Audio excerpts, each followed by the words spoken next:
Welcome. In this video, I'll show you how to use DocuSign on a PDF. All right. For example, you have a PDF that needs to be signed, to be by you or someone. Just go ahead and follow these steps. Okay. Click on Start. Now wait for it to load. And if you don't have an account yet, you can go ahead and check the video on this channel where it says how to sign up for DocuSign. Okay.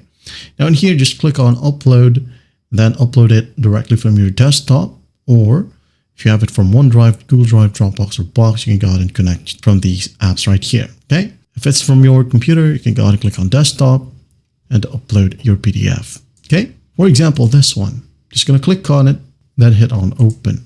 Wait for it to load. Now, once it loads, if it's only your sign that is needed for this document, you can go ahead and click on this option. If not, if you would like to send it to someone else, or someone else needs to sign this, just enter their email address and name right here. Okay.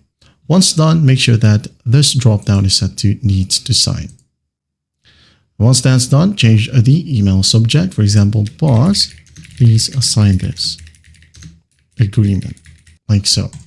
Email, this is urgent, just for example. Okay. Then hit on next.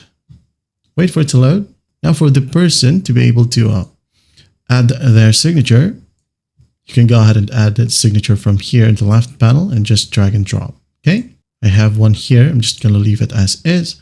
And then initial, if you want some initial, if you want their name right here at the bottom, email, company, and job title like that. Okay. Once that's done, just hit on send, wait for it.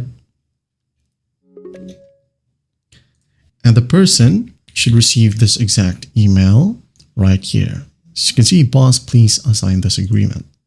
You're just going to click on it and hit on review document and sign. There you have it. That's how you use DocuSign on a PDF. Well, I hope this video helps, and I'll see you in the next one.